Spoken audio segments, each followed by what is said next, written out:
मुकाम हासिल किया और अपनी एजुकेशन में जो डिग्री और डिप्लोमा था उसको हासिल करने में अपनी जद्दोजहद पूरी की। 10वीं 12वीं बीए, बीएससी, एमएससी ये सारी डिग्रियां हासिल करने में आपने अपना टाइम लगाया और आपने हासिल किया। आप सब लोगों को आज वो आपको प्राइज डिस्ट्रीब्यूशन होगा, उसके लिए मैं मुबारकबाद देना चाहता हूँ। मैं जिस बात करना चाह रहा हूँ वो कैरियर और गाइडेंस की है। अगर ये दो चीज़ें सही हो तो कैरियर और गाइडेंस के बाद बच्चा सही रास्ते पे जाता है। मेरे से पूर्व वक्ताओं ने बहुत जोश दिलाया यहाँ कि किस तरह से हम लोग यहाँ एडमिशन लें, किस तरह से हम आगे बढ़ें और आगे बढ़ करके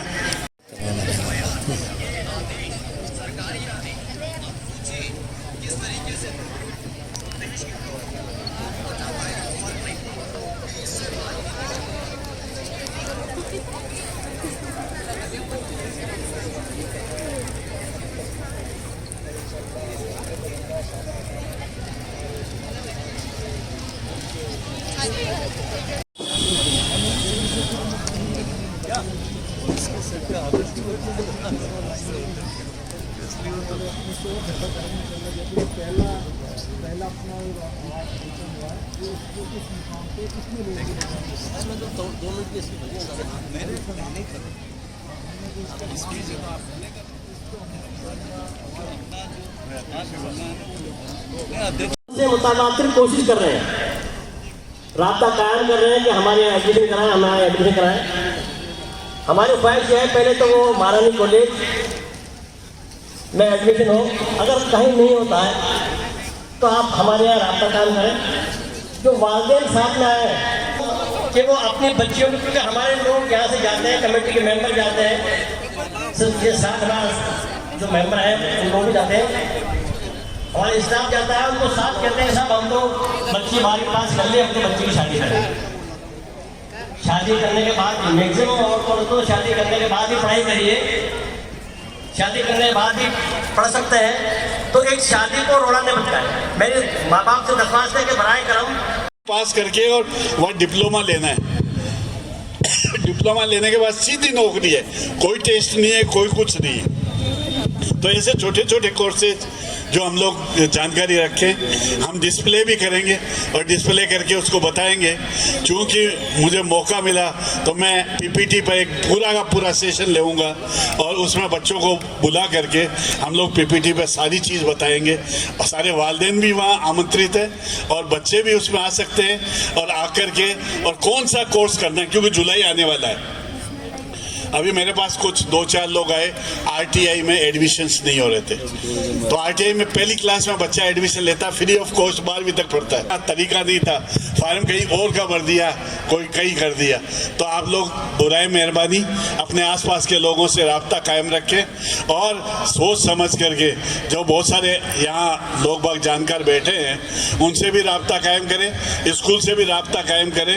मैं एक और इल्तिजा करना चाहूँगा कि हमारी इस स्कूल में ज़्यादा से ज़्यादा बच्चों का एडमिशन कराएं, ज़्यादा से ज़्यादा बच्चों का एडमिशन कराएं। हम इंशाअल्लाह आगे आने वाले 3 साल में क्वालिटी एजुकेशन देने के लिए मुस्तैद हैं। सदर साहब और सेक्रेटरी साहब के नेतृत्व में ये काम बहुत आगे बढ़ाएंगे। आप एक बार एतमाद करें, हम लोग आपको अच्छा देंगे। खुदा हाफिज़। शुक्रिया, जज़ाकल्लाह। पीछे शाहिद, पीछे तो लगाओ।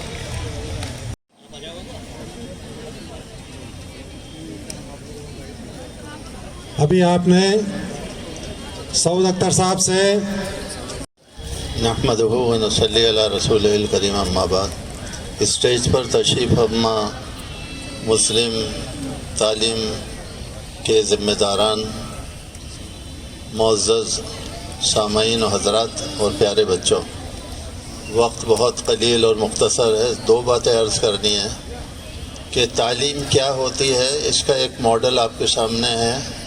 आपकी जो कॉलेज की प्रिंसिपल हैं वो मेरी भांजी हैं, सगी भांजी हैं, एक्स चेयरमैन हैं और उनके साहबजादे अमीन कागज़ी जो हैं वो भी चेयरमैन है हज कमेटी के और 2 बार के एमएलए हैं। इस तरह के मल्टी मिलियनर्स आप स्टेज पर देख रहे हैं, करोड़पति अरबपति लोग भी यहीं की देन है, पढ़े लिखे हैं, जो यहाँ जलवा अफरोज़ है स्टेज पर बैठे हुए हैं, जिन्होंने कारोबार में मुस्लिम स्कूल का नाम रोशन किया दुनिया में। इसी के अलावा इस मजमे में दाईं तरफ अभी मेरे साथ के बैचमेंट जो हैं वो एडमिनिस्ट्रेटिव ऑफिसर्स रहे हैं, रिटायर्ड हो गए। इसके अलावा ये ग्राउंड इस बात की शहादत देता है कि आज से 58 साल पहले, मैं मुबारकबाद देना चाहूँगा अभी की कमेटी को कि उसने फिर से ये 55 साल बाद हमें ग्रीनरी के साथ ग्राउंड देखने की हमें अल्लाह पाक ने तौफीक अता फरमाई। तो ये बहुत खुशाइंद बात है। सबको मैं अपनी तरफ से दिली मुबारक देता हूँ कि हम लोगों ने इतना शानदार फंक्शन ऑर्गेनाइज किया, इतनी बड़ी तादाद के अंदर बच्चियाँ हमारे सामने हैं। ये इस बात को साबित करती हैं कि कोई बुलाने वाला चाहिए, कोई काम करने वाला चाहिए, कोई इनिशिएटिव लेने वाला चाहिए, सब लोग हमारे साथ तैयार हैं। एक तो जो हमारे, मैं आपको बता देना चाहता हूँ कि इस साल हमने, पिछले साल भी किया था, इस साल भी हम कर रहे हैं कि कॉलेज के अंदर